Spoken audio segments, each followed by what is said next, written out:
Okay, it's recording. Hey, everybody. So we couldn't go Facebook Live. We kept getting an error. So we're just going to go ahead. And just Patty and I do the interview. And then if you're seeing it on Facebook, I'm sharing it. So it's not live. Sorry about that. But if you have any questions regarding Patty's story, her advocacy work, anything, you could just look her up on Facebook or reach out to me and I will, get you two connected.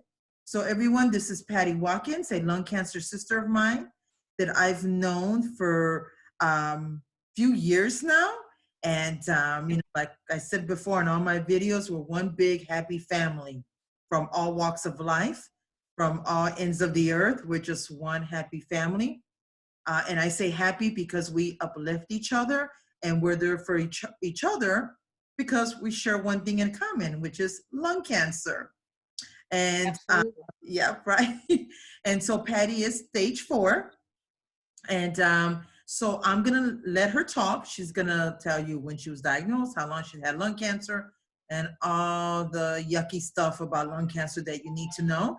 And then she'll go into her advocacy work because she is an awesome advocate and a great advocate and that voice that we all need. And then she's going to share with us what gave her hope when she was first diagnosed. And now fast forward to today, what gives her hope now. So Patty, take it away. Thank you, Juanita. You're an awesome advocate yourself.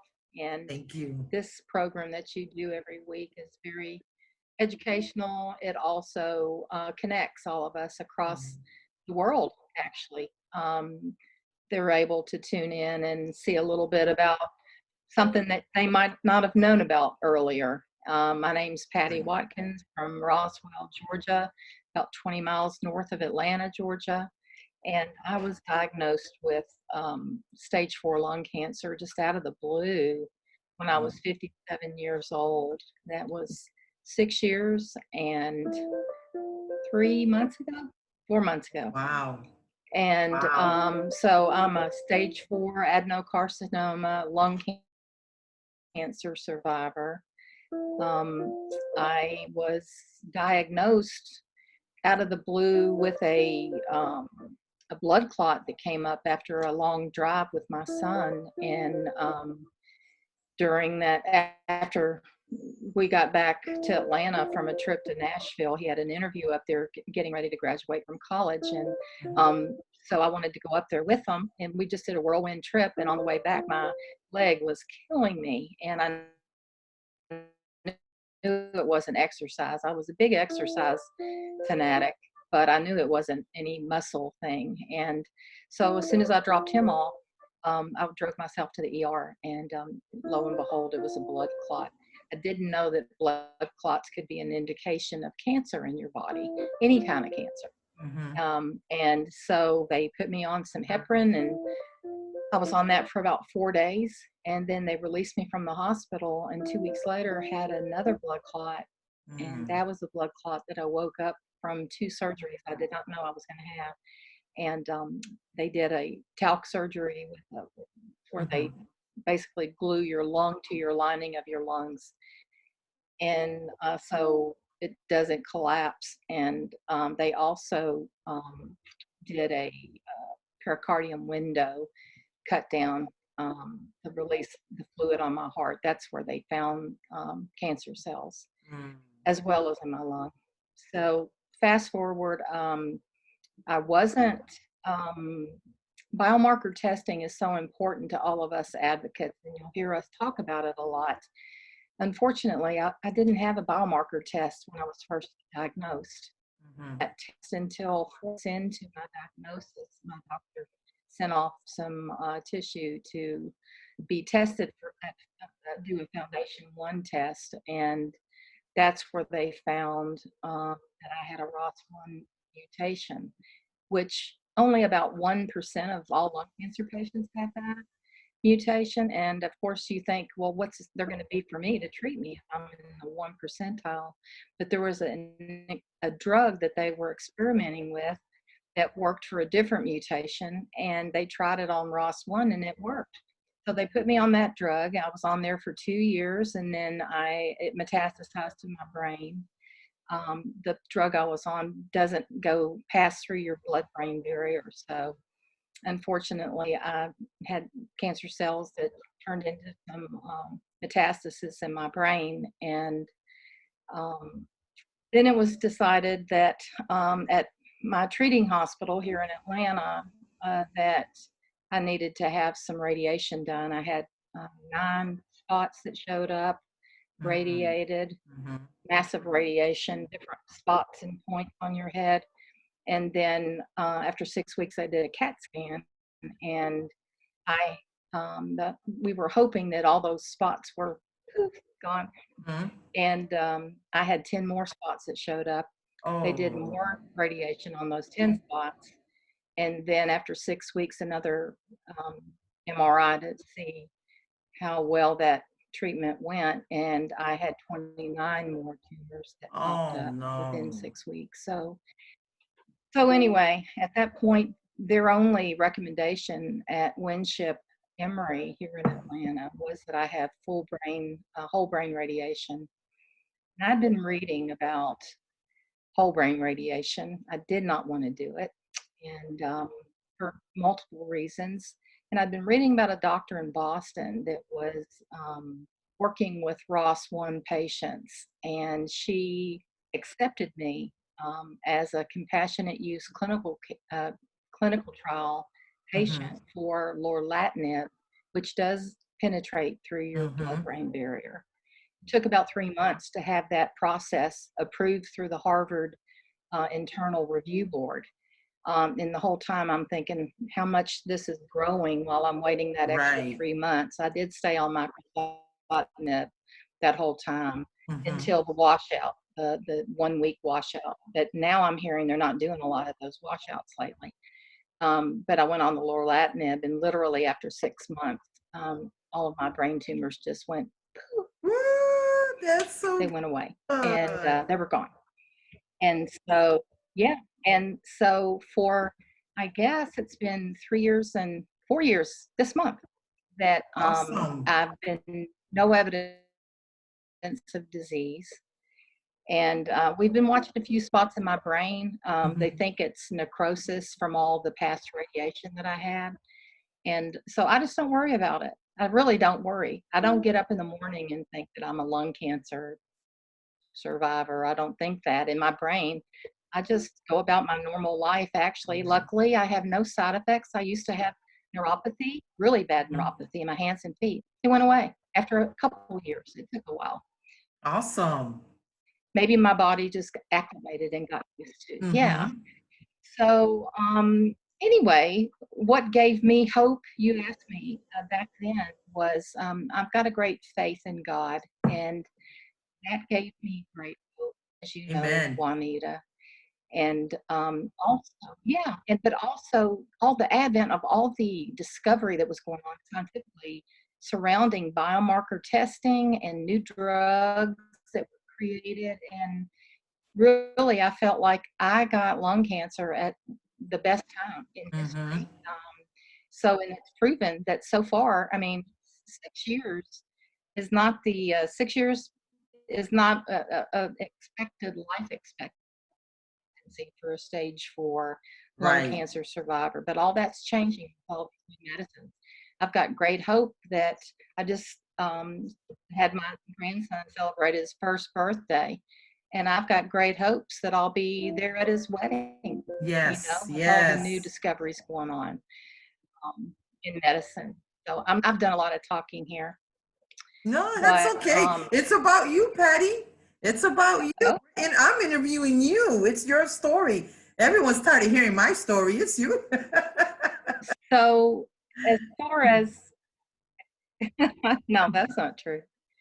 But as far as advocacy, I really didn't just pop out of the box wanting to be an advocate after a year or so. It took a little bit, and I ended up meeting a guy named Chris Draft. I had decided to raise some money for research, and because we need it really, really bad. And I decided I was going to do a 20-story rappel off a building in Buckhead, Atlanta, and raise money. And I did. And during that, I met Chris Draft, who heads up the Chris Draft Foundation, and he Mm-hmm. puts on the Super Bowl challenge for lung cancer survivors every year that allows people from all over the country to stand up for their treating institution, hospital, or organization. For instance, LCFA, there's so many Mm-hmm. lung cancer organizations, Longevity, Go-To Foundation, Lung Cancer Research Foundation, so many different foundations that you Right. can raise money for if you participate. And if you Mm-hmm. win, you get to go to the Super Bowl. You and your partner or whoever you want to bring gets to Mm-hmm. go to the Super Bowl. You earn a trip to the Super Bowl. And last year, I earned a trip to the Super Bowl by Congratulations. raising money for the National Lung Cancer Roundtable, which is part of American Cancer Society. I felt like American Cancer Society is the big elephant in the room that makes the needle move a lot, because they have a lot to do with a lot of the stigma actually that has gone into lung cancer. That people, when they think of lung cancer, they think about cigarettes. And, Mm-hmm. you know, the American Cancer Society does the Great American Smoke Out, and everything's about prevention. But, you know, it's not about all about prevention. You can't prevent lung cancer. You can do things like lead a lifestyle that might help, but Right. nobody is ever, anybody can get lung cancer. If you've got a set of lungs, anybody can get lung Right. cancer. So, um, anyway. No, you are absolutely correct. So yes, I've heard of Chris Draft, Super Bowl challenge. And because I do like a lot of fundraiser and a lot of stuff, I didn't tap into that.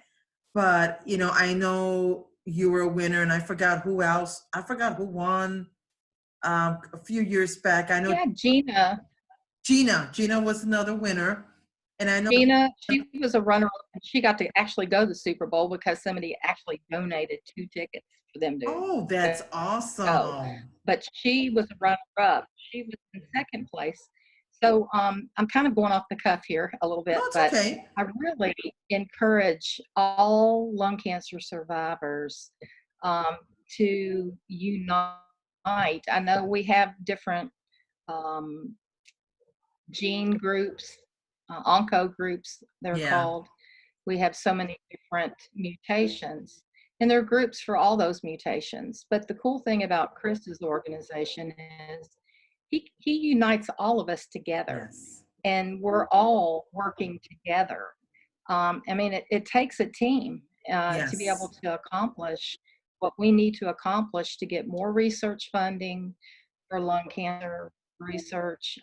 We just need to all join together, and we're more powerful as a team than Yes. as an individual, say. You know, it's not just about the individual. But I've raised over the past 5 years, I've raised about Mhm. $100,000 Oh, total in great. different fundraisers, homegrown fundraisers, you name it. I've done everything, beating the drum for lung cancer research. Yes. Um, so there we go. That's amazing. That is amazing. And yeah, because I do a lot. I mean, I kind of wanted to do the Super Bowl challenge, but it's like, well, I'm not really a football fan, and Chris knows that. And so I was like, no, I'll leave it for people that really, are into football and want to do this. Like, oh my goodness, Chris knows that Steve and I would do anything that he, you know, I know he messaged me. He goes, "You have a minute to talk?" I go, "Yeah." I go, "I'm at home quarantine. No one, my family won't let me out, not even a go to Walgreens. So yeah, I'm home. Let's talk." But I know he's so busy, so I don't know what he wanted to talk about. But I know that he wanted to talk, so I just told him, "Just call me anytime. You got my number. I'm home. I don't do anything. You could only clean." I think he likes to. Yeah, chit chat. Of course, I wouldn't mind Yeah, he likes chatting. to check in with all of us and just let Yeah, us all know that he cares, and yeah, of course. just catch up. Yeah. Especially when we're stuck inside four walls doing absolutely. Well, Oh I'm doing a God, lot of I house know. cleaning. I don't know about you, but I'm doing a lot of purging and cleaning and things like Yes, that. But that's it's what really we've been not so doing. much about the football game, though. It's more about um, raising awareness Yeah, together. And it's not, I mean, it's great to go to the Super Bowl, of course, that's icing on the cake. But it's more about creating an awareness about lung yeah, cancer in the community and everybody joining in together as one big voice to make a right. difference. So No, no, I agree. they could take the football out. Yeah. Yeah. Yeah. But because I do so much, all this fundraising, I mean, pretty soon people around here are going to get tired. So I just, I'll stick to, I'll fundraise, but that's not like, you know how Gina is great in fundraising and you're great and you guys are like, but that's not like my strength, if that makes sense. I get it. Everybody has a skill set. And Right. you're using yours to raise awareness and also to educate Yes. on your platform that you have. So Yes. nobody, not everybody isn't born to be a Right. fundraiser, and Right. they all have their own skill sets. Exactly. And I take my hats off to you ladies because you guys could do it. I'd be like, "Woo, you go, girl, you go, girl." And yeah, It's hard work. It's hard work, it's what? It's a lot of work. Yeah, I bet. but it's worth it. Yes. It's a Yes, lot it of work, but is. it's worth it. Yes. And And it's like going I to a tell great cause. people, right. And like I tell people, there's a little bit of something or a little bit of everything in the lung cancer world. So I do this and I pretty much, do awareness and educate. And let's say you and Gina, I call it gifts or whatever you want to call it. Like you say, your skills via fundraising. And then you have like the other ladies like Janet and the other ones more in the scientific part. So there's room to Yes. advocate for lung cancer. You just We gotta need everybody. yes, you just gotta find what works best for you. And so yeah, I mean, I love doing this. I love hearing stories and I hear stories over and over again, but then it's like, people think, oh, it's the same story. No, it's different stories that you're just sitting here like with your mouth open. Even Steve, he'll be sitting here last week.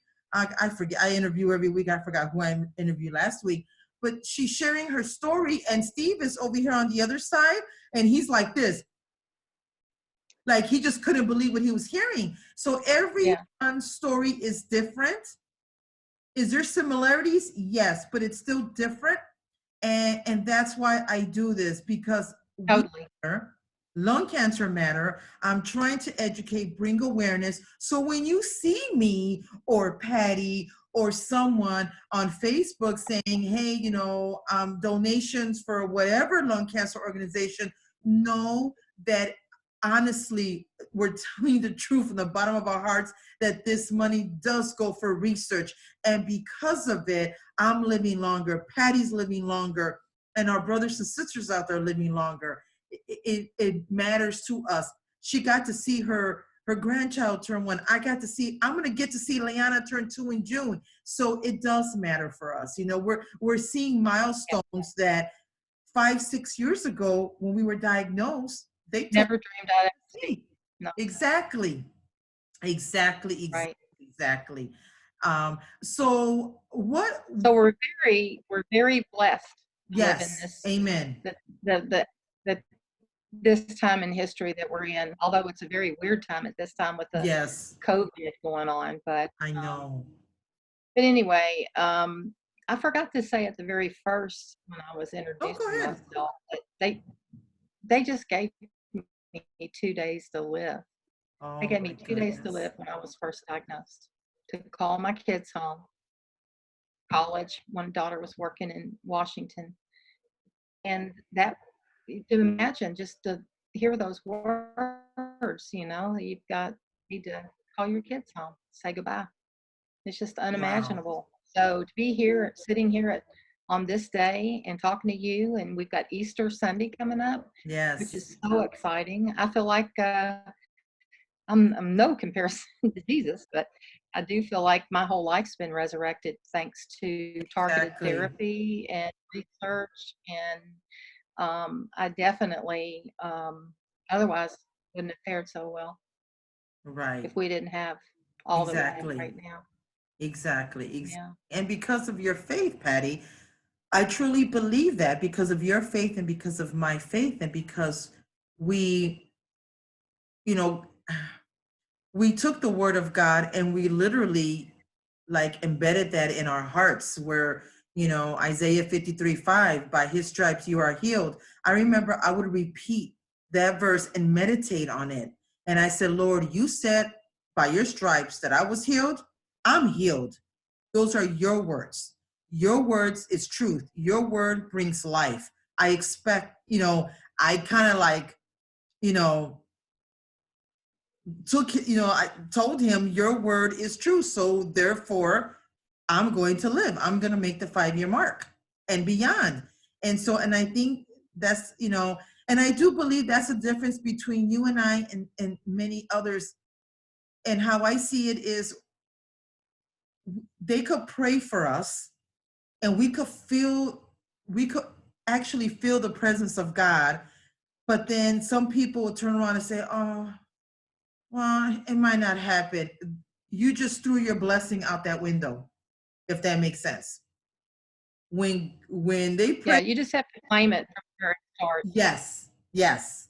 Yeah. So I truly, believe if many had the faith that you and I had, they could move those mountains just by looking at it, really.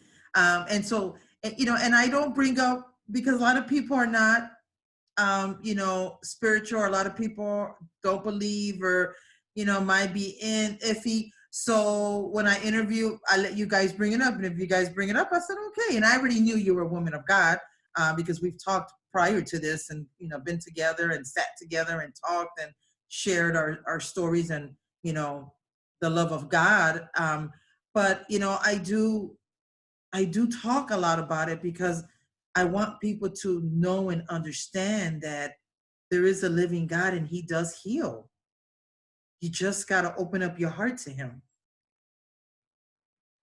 And we're pretty much evidence of that. So, Yes, exactly. yeah, I'm with you all along the way on that one, Yes. Juanita. So, and Yes, it's it's not just to say that if you believe in God that you're going to live forever. There's a lot right. of us that don't, and and I very well may be one of them. But He has healed me. Definitely, He has healed me, Yes, and I just live in that promise. exactly. Take that for what you Exactly. want. Exactly. Yeah. And like I tell my kids and I tell people, the Bible says, God's word says we are going to go through storms. That's inevitable. We're going to go through storms. But Look at us now. he's there with us. He's going to get us through. You just have to trust him and call to him.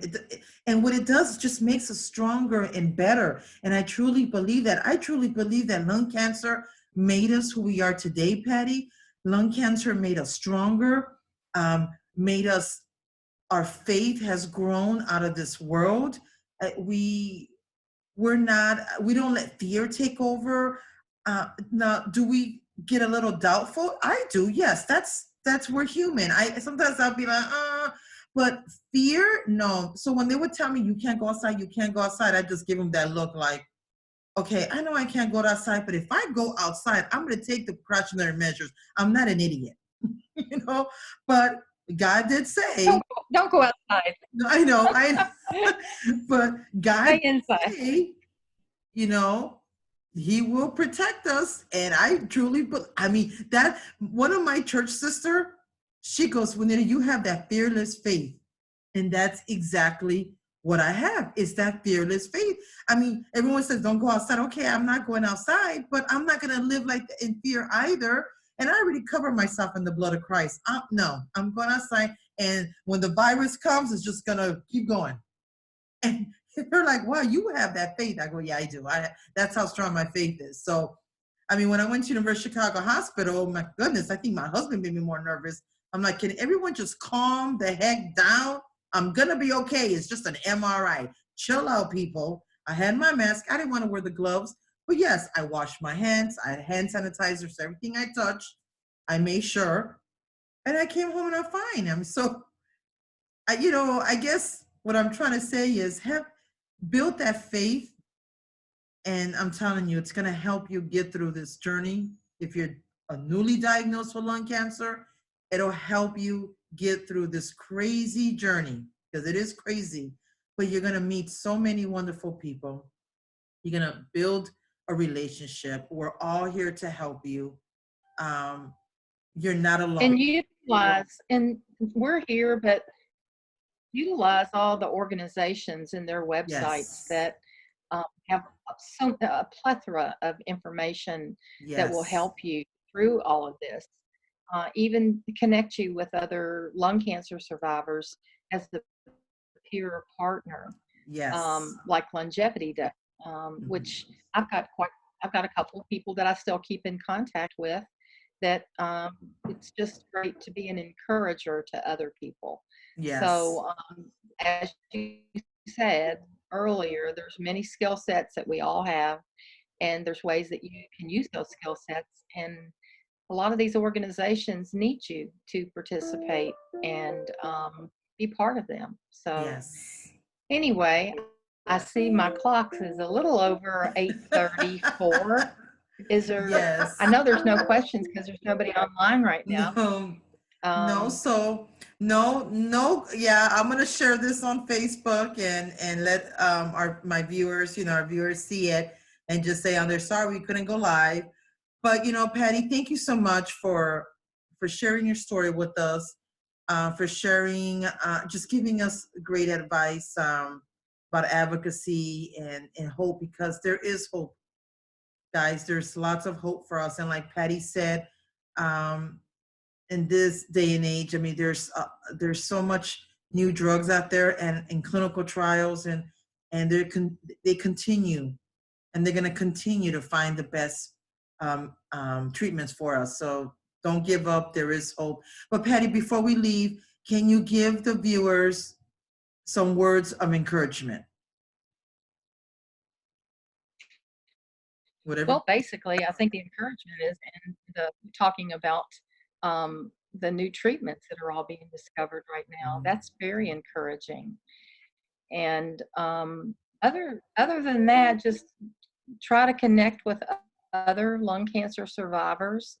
We're all holding the same rope, and we love each other. So Yes. we welcome you into our community if you're new, and make sure that you check out, if you are new, that you check out the different mutation groups. If you're a ROS1, go to the ROS1 group in Facebook. If you're ALK, if you're EGFR, just go to your different, if you're CRAS, there's so many different mutations and so many groups and ways for you to connect with people like you.